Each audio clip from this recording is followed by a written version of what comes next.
Voting's done in Zimbabwe, but now what? Results aren't expected for a week. So what can we expect in the coming days, and how much is at stake? Let's take an in-depth look at these issues. I'm joined by the economist Vivian Atut here in our Johannesburg studio, and from Harare we have Dr. Webster Zambara, an observer with the Institute of Justice and Reconciliation. Let me start off, firstly, welcome both of you. Let me start off with you, Dr. Zambara, because you've seen some discrepancies. In fact, an entire polling station that's gone missing. What happened there? This is news that is still coming in, where we have reports of visuals of that polling station, and we are still getting the facts as to what exactly happened, and we are only going to get the final analysis as to the impact of that. But it is, I would say it is the bad scar in a largely peaceful environment that we were witnessing today in both rural and urban areas. So I would say at this point in time, I don't have the final facts. Let us wait and hear what has happened exactly at that blown out polling station. Let's wait for the confirmation then. Vivian Atut, I mean, how damaging a story this sort of news is for Zimbabweans if it is indeed confirmed? Because I should imagine that what they need to know now is good news in order for the country to move forward. Yes, I think everyone has been keeping their fingers crossed, Janet, to see that for once in a very long time, Zimbabweans can go to the polls. They can be able to come out and say that, yes, we had a credible elections. Yes, we had a fair elections. Yes, we can all look up to a future to say that, let all the parties say, whoever is the winner out of this came out of a system that was fair, that had no intimidation, and for the first time had no kind of direct forecast of who was going to win, like it has been in the long kind of Mugabe years. So stories like these are a little scary. I think we hope that they are not true, because if they are true, then the question now begins to surface.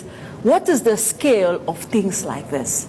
Was it just an isolated incident, or is it something that can be viewed across the country? Then it would really begin to bring worries to the future. We've seen in the past that possibly the reality has been hushed up in order for one party to succeed and for others to not succeed. So the fear factor is real, isn't it? Yes, yes. I think the fear factor is real because Zimbabweans across the board have come from a history of over 37 years of a system where people have been intimidated, people have been brutalized. We've seen visuals, we've seen people hospitalized in instances of elections. And for the first time, Zimbabweans have begun to have some breather and say that we can go to the polls and say we want to choose who would lead us as a people of Zimbabwe in a fair and in a credible system. So if we begin to get stories like this,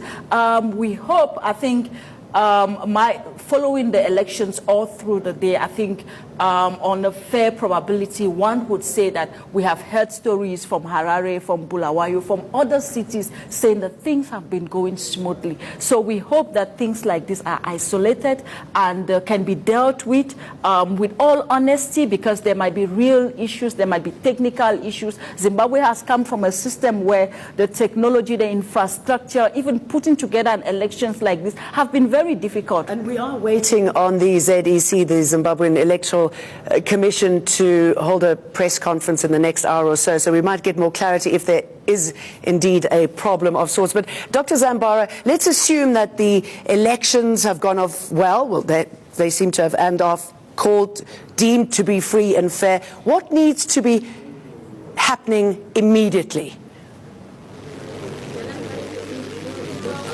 I guess it has been free and fair up to now, but often we are now in the long wait, because the period between now and the final tallying and announcement of results would actually be the final loop in terms of how free and fair the elections have been, and also the reactions to the final result will also determine the peacefulness of the environment. But I should say, by and large, this has been a very peaceful election, both in the rural and urban areas, and I want to recognize the work that has been done by the National Peace and Reconciliation Commission that brought together all the political parties to sign a peace pledge. And as the Institute for Justice and Reconciliation, we've been working with the Commission to try and make sure that we contribute to the peaceful environment.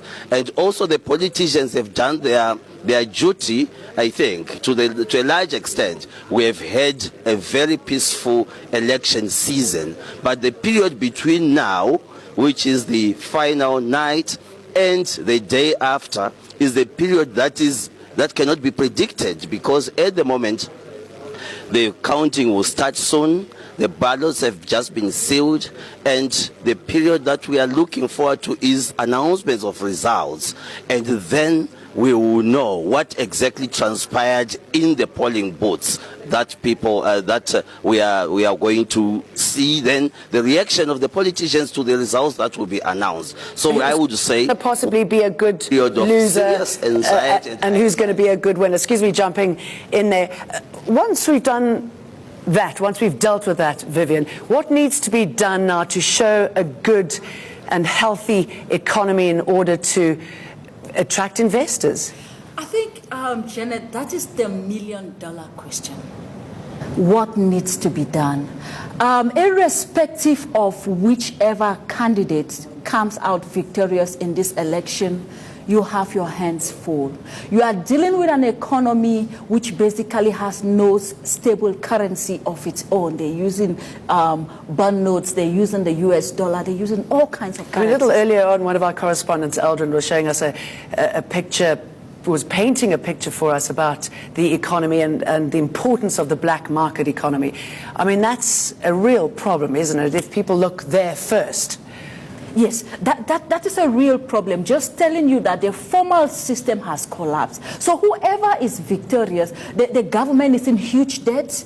The government infrastructure that needs to deliver services to the ordinary Zimbabweans, whether it's health services, education, has collapsed. Go to Zimbabwe, you stay in places where there is no water running for months, and the government has its hands full. From a policy point of view, from a regulatory point of view, you need to be able to tell investors that, I mean, we've heard all the candidates say, we want to be investor friendly. What does that mean? Are you going to show investors in terms of regulatory policies that will tell them if you bring your money into Zimbabwe, you are guaranteed to take it back? What kind of guarantees would you be issuing to these investors is what everyone out there is waiting to see. What kind of confidence you will give to the Zimbabwean people, the youth. Zimbabwe has over 50% unemployment rate. What will you tell the youth of Zimbabwe that this is how we're going to stabilize this economy to create jobs? The ordinary people in Zimbabwe who are looking for services, they want to go to hospitals, they want to be able to serve at municipalities. How will you build those municipal infrastructures? Okay, let's listen to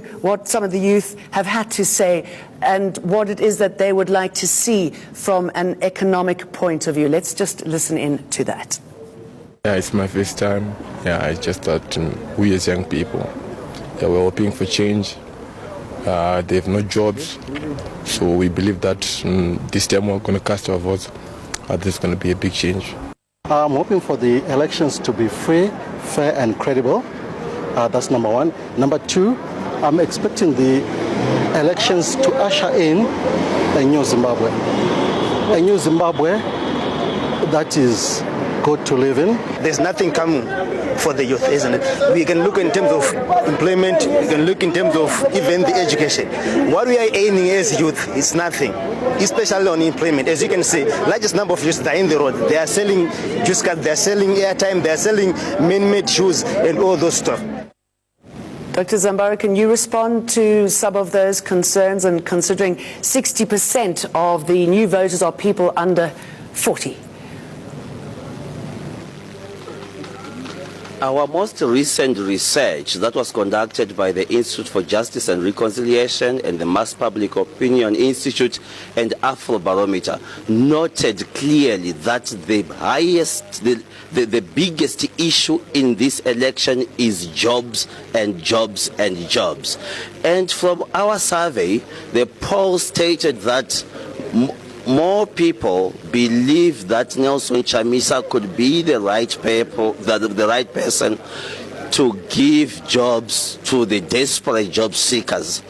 So we are in a situation where there is no trust from our survey that ZANU-PF could turn around the economy and provide jobs as soon as people expect, and people are expecting something new. And our research clearly showed that Nelson Chamisa was leading Emmerson Mnangagwa in terms of being the right person to create jobs. Is that because so much of the old guard is still there, that they need to see a fresh face, that they've lost trust in a party that's led them into dire poverty?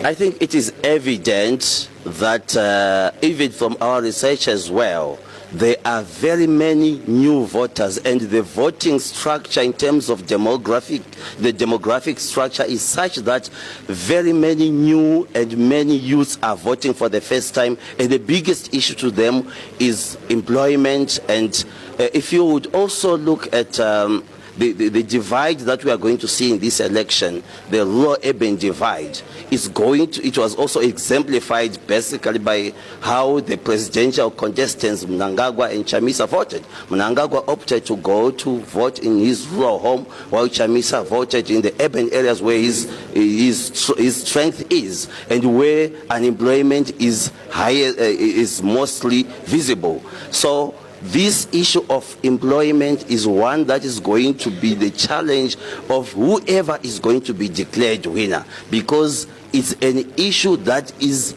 actually the albatross of the new government. Anyone who is an appointed president and does not provide employment to the rest of Zimbabweans, that could be the determinant of whether we are heading for a seriously a challenged situation economically, and also the security situation could be at stake when people become more and more desperate. Yeah, I mean, what are the chances of social unrest at the moment, and what needs to be done in order to prevent that from happening? I think the issue of employment and the government cannot be overemphasized. One other thing just to underscore is the fact that government does not create jobs. Government creates an enabling environment. Businesses, we know that Zimbabwe used to be the breadbasket of Southern Africa. The agricultural economy was big and was employing people. It collapsed. What do we need to do? What policies need to be in place? What incentives need to be in place to revive that sector? Manufacturing in Zimbabwe is collapsed. It's more expensive to manufacture anything that used to be manufactured in Zimbabwe than just importing it. So how do we build that sector? Because you've got the minerals, you've got the talent, you've got the skills, haven't you? And I should imagine, going back to the youth, you need to keep them there, you need to nurture them, prevent them from leaving the country. Yes, it's not just preventing them. How do you provide the right incentive for Zimbabwean diaspora? If you go to every country across Southern Africa, you go to North America, you go to Europe, you go to Australia, Zimbabweans left the country, not willfully, but because of the situation of the past regime of Robert Mugabe. So how do you begin to provide this incentive? Zimbabwe education system used to be a tough system across the whole African continent. People came from all over Africa to study. It's basically collapsed. Zimbabwe intelligentsia, academia have moved, migrated to South African universities, migrated to Australia. And how do you begin to build those systems, the health systems? So the government needs to be clear, they need to be decisive. Whoever is coming to replace Emmerson as president needs to be decisive in terms of their marching orders to create this policy environment. I should imagine a clear, positive picture. Dr. Vivian Atud and Dr. Zambara, thank you both very much for talking to us. Now, members of the news media covering Zimbabwe's new era been treated the same. Press from around the world say access and accreditation hasn't been a problem. But is it the same for members of the local media? Journalist for the Zimbabwe Independent, Admire Kudita, is with us live from Bulawayo. It's very good to have you with us. What is the status of the media at the moment, and focusing obviously on these elections? Have you been allowed to do your job? Well, we have been largely allowed to do our job, but one sticking point for some of the journalists is the fact that the Electoral Act requires everyone to be accredited. But as far as we are concerned, we are accredited with ZMC, Zimbabwe Media Commission, and we're allowed to cover all functions in the state. So that creates a problem now. It's like double accreditation. Be that as it may be, people have had an opportunity to, if you're independent, if you're freelance, you write your own letter, and then it takes a week, and the name is sent from Harare for approval, and then you can go ahead and pay the $10 or $15 that is required for you to be accredited. But then there's a sticking point, another sticking point, where, you know, now in the vote counting, you can't come out once the vote counting starts. So which means you've got to stay the whole night. So which kind of like defeats the whole idea of accreditation in the first place, because then you can't move from station to station to see what the situation is like obtaining on the ground. And it's not really particular to just local journalists, but it goes for everyone. So, you know, those are some of the things that are going on. And what about reports that the international and the local media are being treated differently? Is that true? Can you confirm that? And what would the impact be there? Why would it be okay for an international journalist to get the news out and not for a local journalist? No, I don't. Any of my colleagues, I haven't had that kind of feedback from any of my colleagues who are yet to experience that. I think we are even collaborating and cooperating with our comrades from across the borders. So that for me, it hasn't a reason. Well, that's good news. I wouldn't deny it for everyone else. Okay, let's talk about the status of the media in the country and how you are allowed to operate or not until now. I mean, how much has changed in the last months? Yeah, well, you know, the fact of the matter is that there's been a lot of freedom of expression and freedom of association. Whether there will be freedom after expression is a moot point. The jury's still out on that one. But the reality on the ground is that people are able to, you know, to move freely and gather and disseminate information as and when they feel that they can and they should. But that hasn't always been the case, has it? I beg your pardon? That hasn't always been the case, has it? No, definitely not. No. Under the regime of the deposed President Robert Mugabe, that was definitely not the case, because there was a lot of opaqueness, there was a lot of fear, and as a matter of fact, the Mass Public Opinion Institute survey in conjunction with Afrobarometer indicated that fear in Zimbabwe is higher than the average is higher than most other countries throughout the world. So that tells you something about the levels of insecurity that was obtaining in the country as a result of the brutal repression of the deposed President Robert Gabriel Mugabe. I should imagine it'll take quite a long time to convince journalists that they are safe and that they can really tell the story, and to also bring journalists who fled the country back into the country. Yes, exactly. As I said, we do not know as yet whether there will be freedom after expression. One hopes that there's sincerity with our politicians to create an environment where the fourth estate is allowed to operate. Because, you know, what we've experienced in Zimbabwe is that, you know, some of the politicians who persecuted journalists when they were in power, once they were deposed, they sought journalists out so that they could tell their story. Now, which is kind of ironic. Now, you know, everybody needs the press, but you know, there's this suspicion and hatred for journalists, and people need to understand that the fourth estate is very, very critical in the progress of a civilized and modern society. When you suppress journalists, you're suppressing yourself, because the platform to speak and to air your views is exterminated in the process if you're not careful. Admire, Kudita, very good And to talk to you there's no checks on and balances on power. Absolutely. Media is important. Thanks for talking to us through the rather impressive changes there, that there is a little bit more freedom to speak the truth. Now, the eyes of